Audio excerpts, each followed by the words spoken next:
ఏమైతే అందినా అదా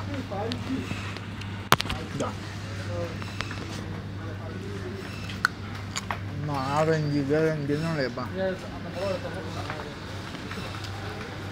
అరటికాయలు, పెద్దటికాయలు, కమలాకాయలు,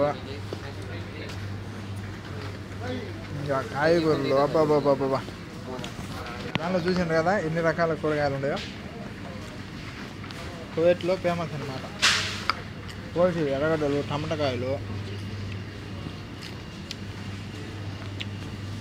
పాల డబ్బాలు, చేపల డబ్బాలు, టెంకాయలు దేవుడికి పెట్టుకునేవి, కరబుజ్జకాయలు, ఉల్లగడ్డలు, నీళ్ళ డబ్బాలు, అల్లము, ఇవన్నీ కోవిడ్లో ఉండే చూశారు కదా. సమయం 9 అయింది. 22 తారీఖు ఈరోజు మంగళవారం 24.